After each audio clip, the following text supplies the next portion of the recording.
What's up, everyone? Welcome to this week's Mindset episode. And it's going to be a very different episode because today is all about why we need better female leaders. And before you shut this off and think it's another dude just talking about women who doesn't know women, I've been working exclusively with women for almost 25 years, leading them, inspiring them, coaching them, from high-level athletes like Serena Williams to professional athletes in sports to CEOs to women who are in the transformation space for, like I said, 25 years. And statistically, less than 10% of the most successful coaches of athletes, professionals, whatever it might be in any industry, less than 10% are female. And I want to dive into why I think that is the case, but also how you as a female can take these 4 reasons that I'm going to share with you and use them to become a leader that women need that is going to inspire and empower the masses and create what I call movements. How you can become a movement maker by understanding these 4 reasons of why things aren't working the way that they should be and what you need as a female leader to inspire the most amount of women. Okay, so first thing we need to do here is look at reason number 1, and that is why women are letting themselves down.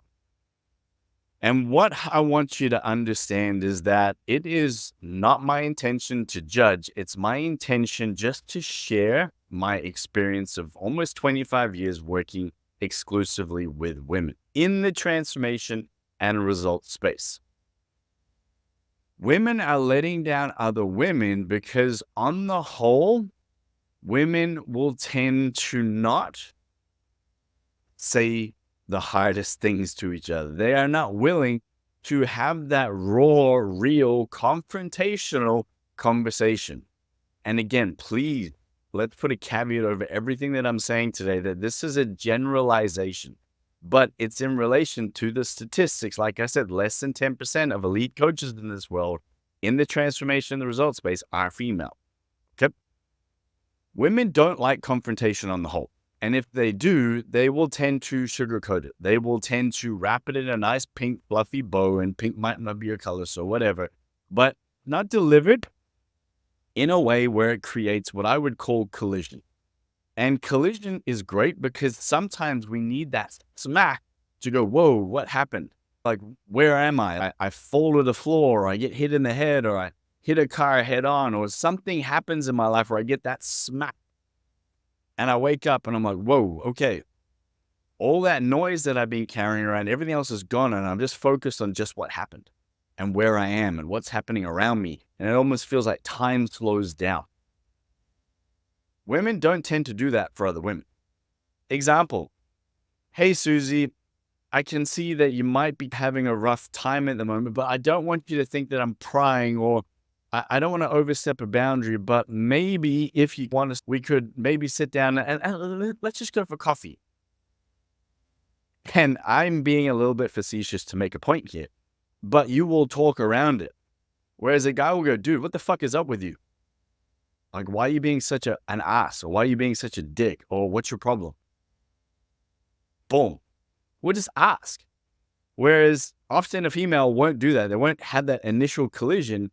They might get there eventually, but it's all through all of these things around. And what that does is it just wastes time, or you don't actually get to the truth of the matter.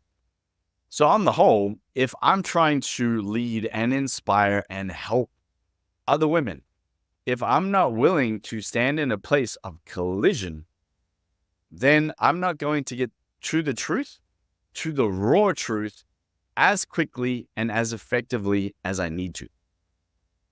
So just understand that is a mode of operation. It's just a skill set. It's just something that you, as a person who wants to help other people, can start to take on as a skill set. Doesn't mean I need to swear. Doesn't mean I need to be super aggressive. Doesn't need. Everybody finds their own way to collide. But if I am not willing to collide, I am letting other people down. I am not doing My job as a coach, as a trainer, as somebody who is trying to influence and help you change your perspectives, views, beliefs, reality, all of these different things. We have to create the collision first in order to get to the truth. And ask a female a hard question. I don't know. I'm not sure. Maybe. Could. They don't want to collide. So you as a leader have to pull them into the collision often because they don't want to go there.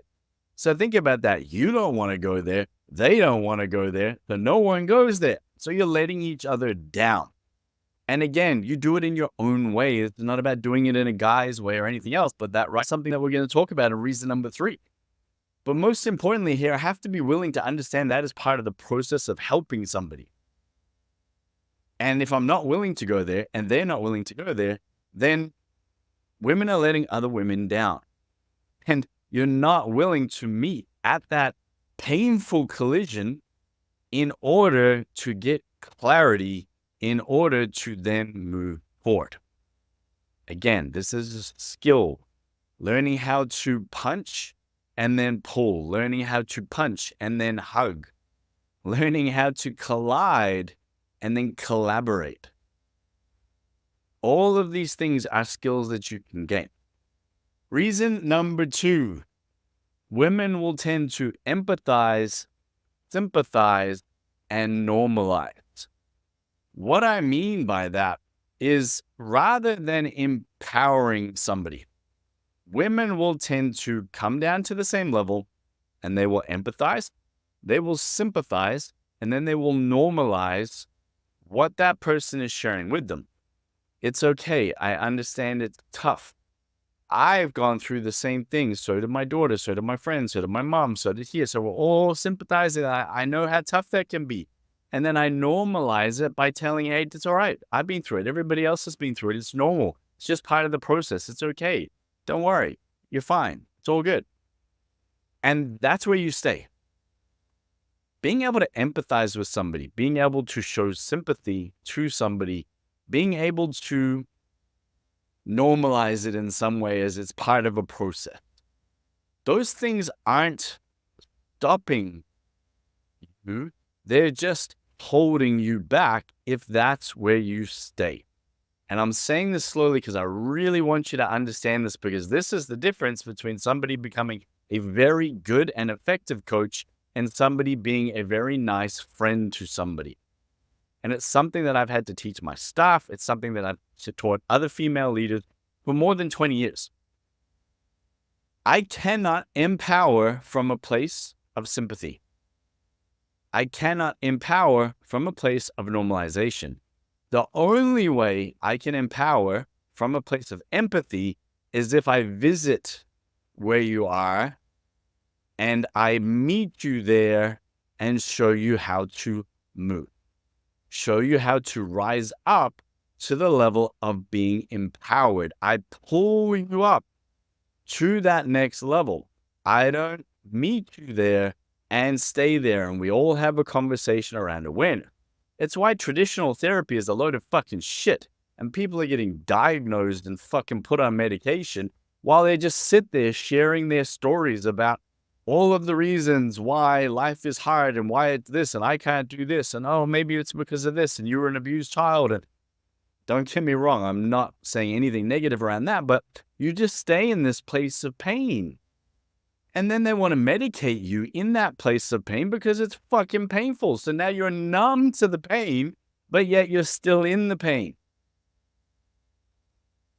And you don't understand, the human body has been designed that if I'm in pain, I need to get the fuck out of there. It's fight or flight mode. I don't want to stay there. But yet you then normalize it. Your reasons actually become, in your mind, your results. So you stay there.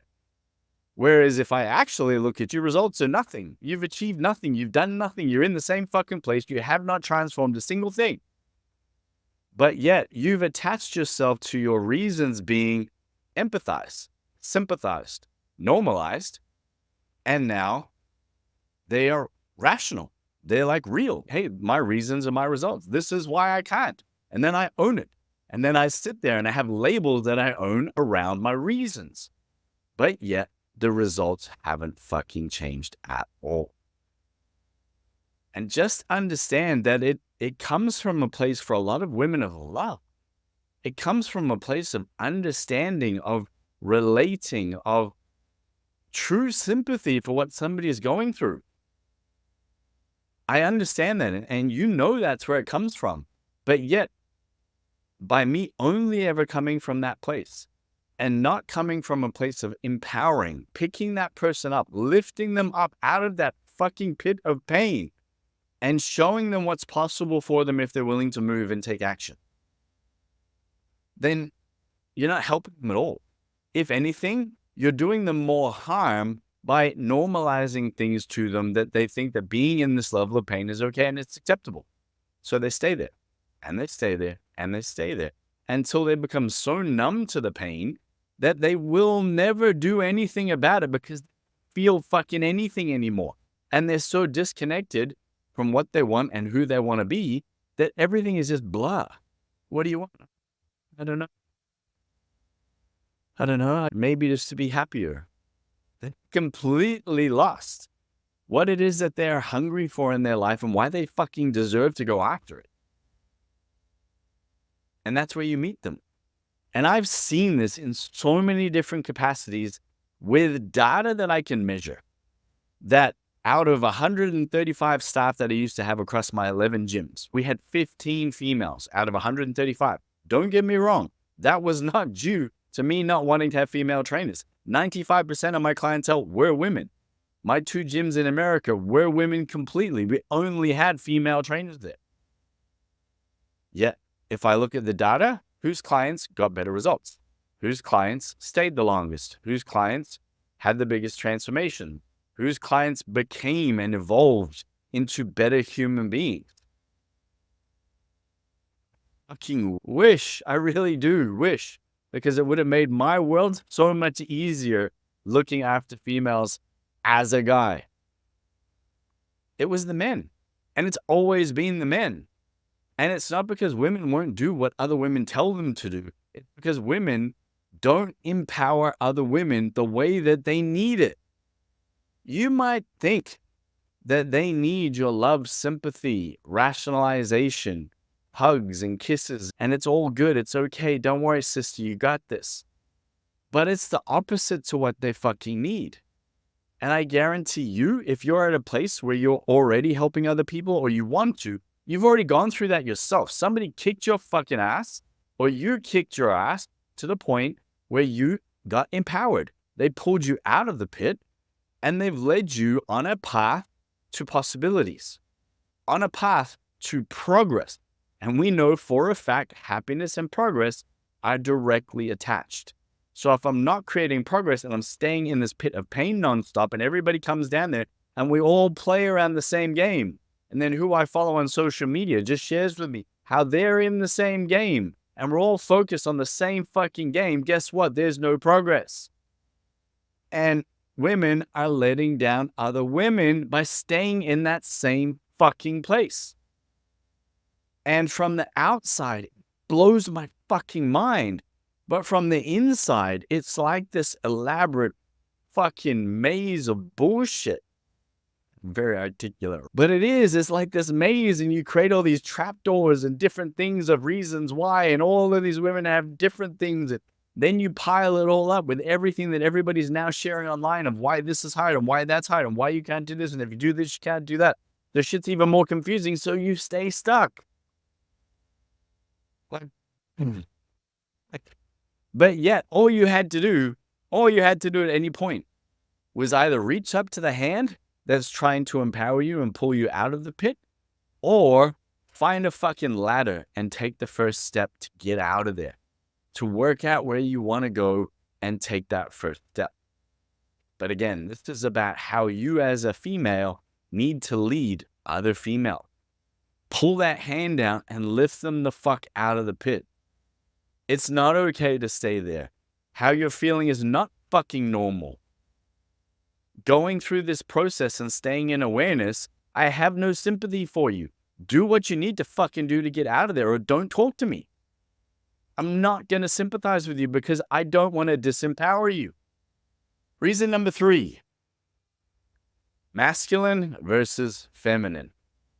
Now, this is a very interesting topic, and I've done some short reels online in the last couple of weeks around this. And it's interesting when you talk to females who have taken on masculinity and you bring up the fact that they have taken on masculinity, that masculinity turns into toxicity very quickly.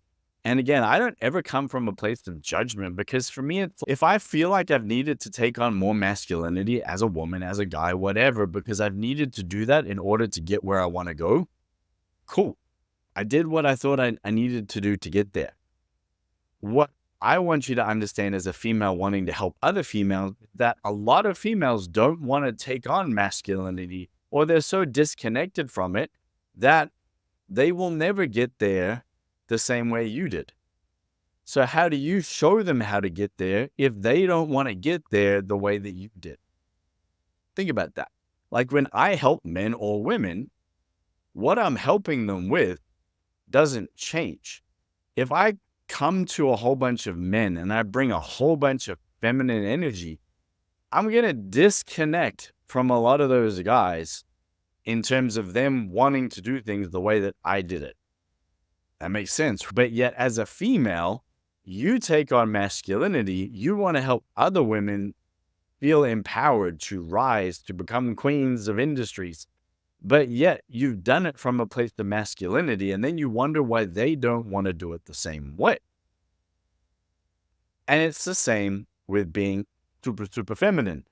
If I've gone over to my 9th realm, galactic, inner key sanctum of goddess realm, and I'm stroking crystals and I'm talking online about how, the manifestation of this and that. And again, there are a lot of women are looking at that and I'm like, what the fuck is that? I don't want to do shit that way around. Like, I'm not like that. You got to understand that those are the two extremities. And what I want you to understand is that as a woman, as a female, I say I want you to understand, but maybe I want you to see this as a better way to say it. You have the greatest natural ability to hold a space, a container for people to heal, to feel loved, to release and let go, to feel vulnerable. A guy, no matter how hard he tries, cannot create that same space. Not at the same level that a female can. Not even fucking close for most. I can't. I can do a great job of meeting somebody there, but I can't create and open up that space the way that a woman can. And a woman can do that because she's coming from a place of alignment. She's coming from a place of integrity with who she is as a woman, both feminine and masculine together as a woman who has certainty around her power to open up that space, that container, that opportunity to help others. Think about that. It's like we want to remove these two realms. And I understand why a lot of women have taken on masculinity, because you look at it, 76% of teachers in the US are females, right? 75% of marriages end up with the kids going with the single mom. Women have not been around men the same way they were for so long that now they feel they've had to take on masculinity. And a lot of the guys that have grown up have become bitch boys because they also have never had to grow up like we did as guys and as men. And women have been let down. These guys are fucking weak. They're not alpha males. They're not king. They're not guys that want to own their shit, both masculine and feminine, to be the best them. So everybody's coming from the disempowered place. And that's my point here. It's not a guy versus girl thing.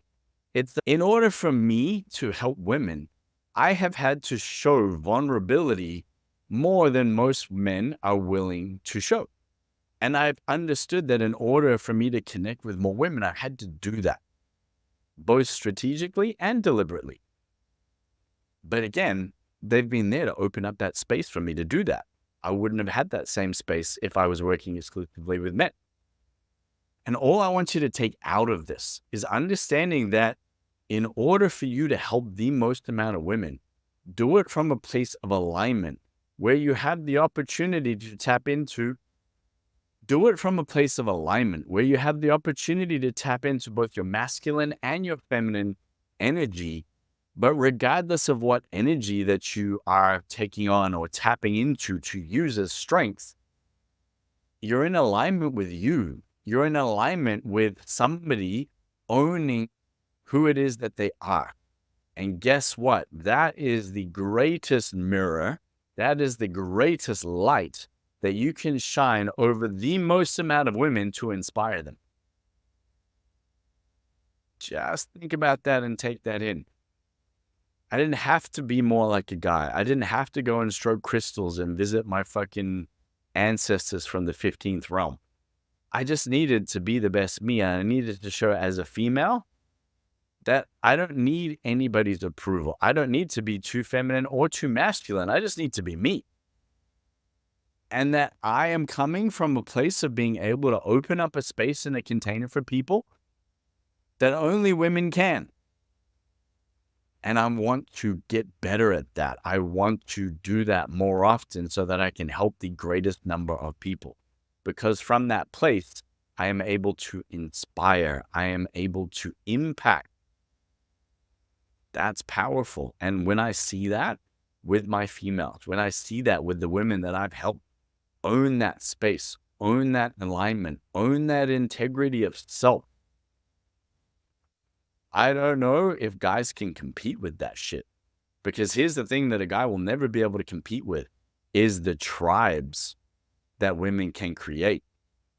The disappointing thing in the last few years is that a lot of those tribes are busy celebrating average. But yet women as a tribe want to rise. They want to rise. And they want to, in some ways, be a part of a process that helps them rise. They just get stuck with all of the rest of the bullshit that I talked about in reason 2. Last thing here in reason number 4. Speaking the language from a place of empowerment.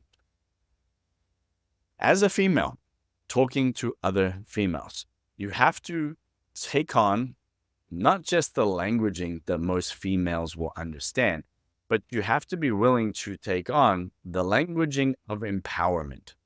And that means being willing to collide, being willing to empower, being willing to have integrity and alignment around who you are and why you are so good for them and why they need your help to move out of where they are to where they want to go.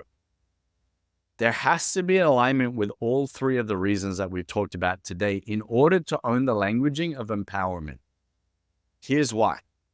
If I'm sitting or standing or sitting in a space of insecurity, imposter syndrome, no alignment, I'm telling you what to do, but I'm not doing it.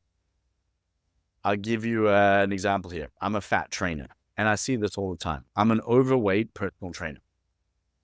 Yet I'm telling you everything you need to do, but yet I'm overweight. And I've got a client of mine at the moment who owns a bunch of gyms that I've worked with for years. 11 years I've worked with him. And one of his best staff members at the moment is putting on a significant amount of weight. Significant, like in the last 12 months, I would say 20 kilos plus. So 50 pounds for those of you who don't know kilos. In a year, that's like almost 1 pound a week. And she's taking photos with clients of their before and afters and their success stories. And this trainer in every photo is getting bigger. And I see it on social media. I can even screenshot and show it to you. And she's starting to lose clients. And this is the conversation. She's starting to lose clients, and clients are going through better transformation than she is.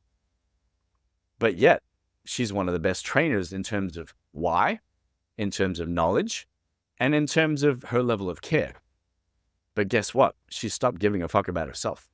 She stopped caring about herself, but yet I'm trying to talk to you about why you need to care about yourself.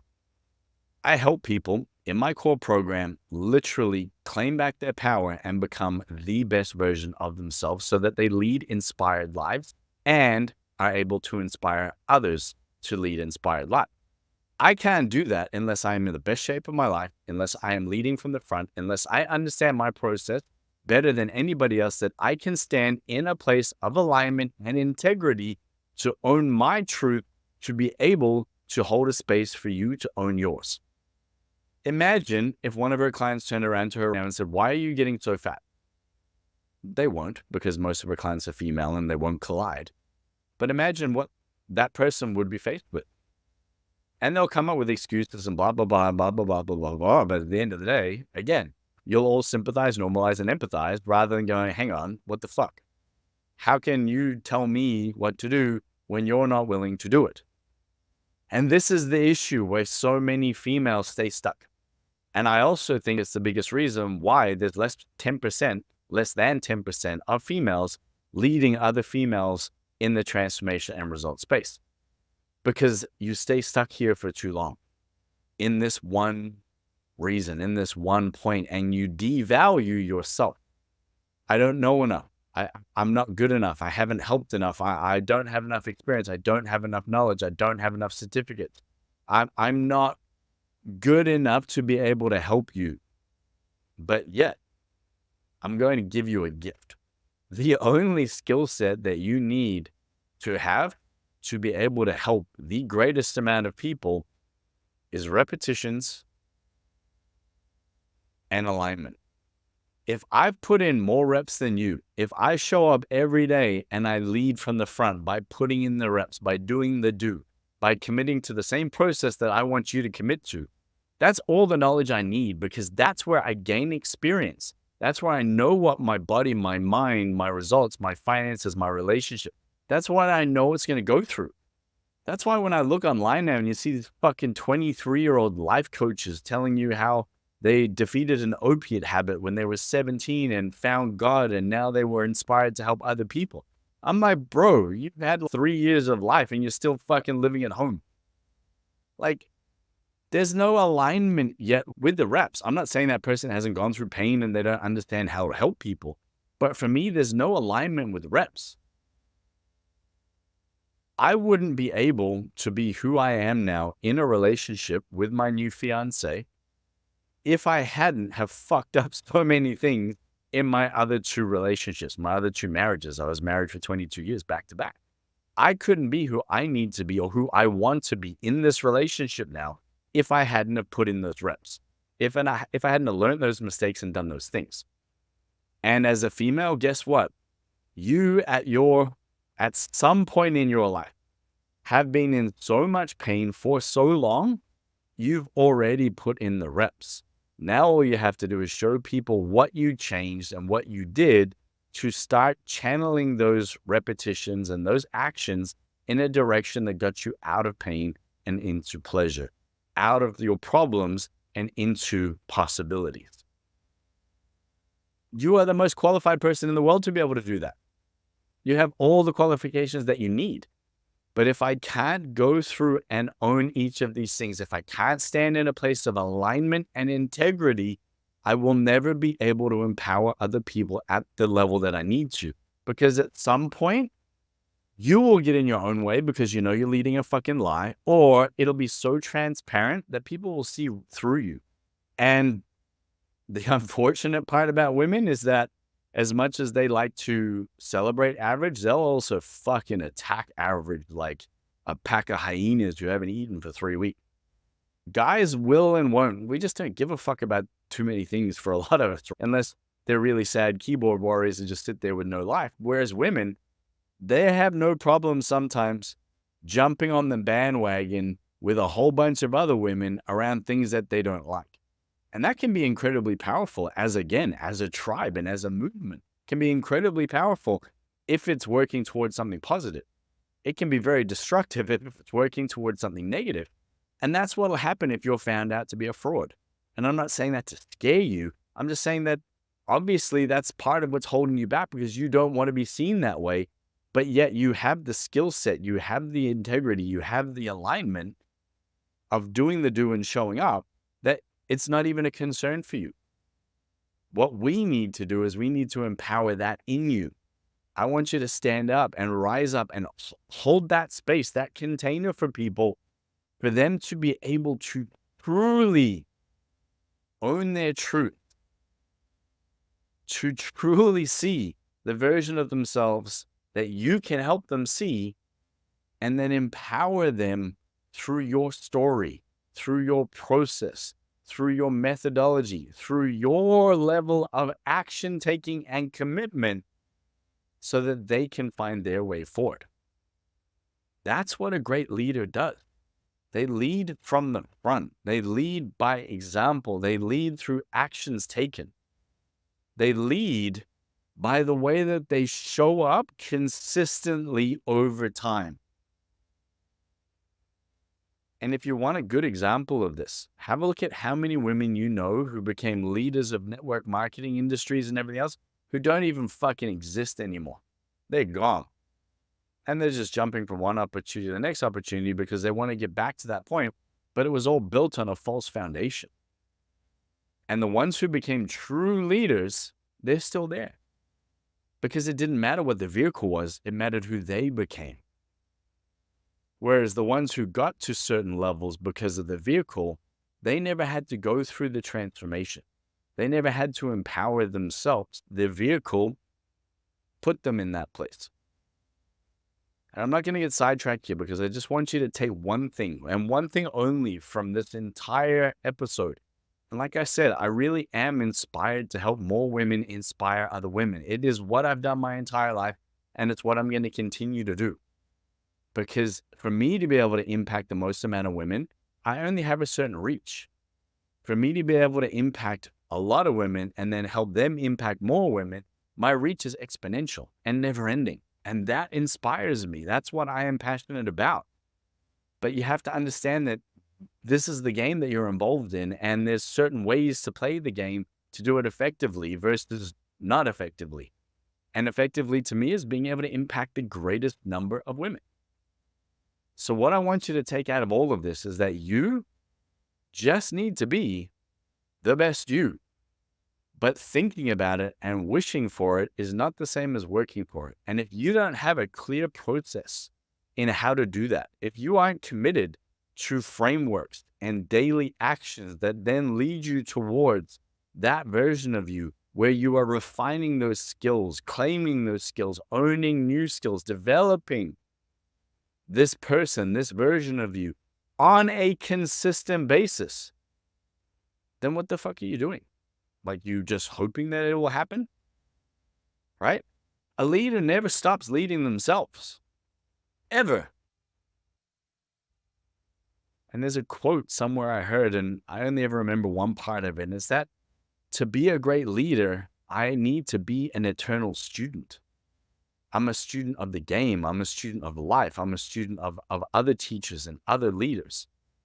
And now, if you've made it all the way through this video, I already know that you are somebody that is inspired to lead other women. And I fucking love that. And welcome. I'm so grateful that you are here. But I also hope that you do something with that. And if you're not sure what all those pieces are, what that process is, what that framework is, reach out to me. Send me an email at adam@ilovechanginglives.com. Reach out to me on social media, and I will literally show you the process that I take busy women through in order for them to not just claim their power back, but to live an inspired life and then help other people live inspired lives. Because again, for me, that's how I have the greatest impact. So I appreciate your time. I appreciate your energy. And I look forward to talking to those of you that want to take this further, that want to own this, that want to empower yourself with a process to create the level of impact and freedom in not just your life, but in the lives of many other busy women around the world. I will speak to you next week, where we are going to dive into limiting beliefs.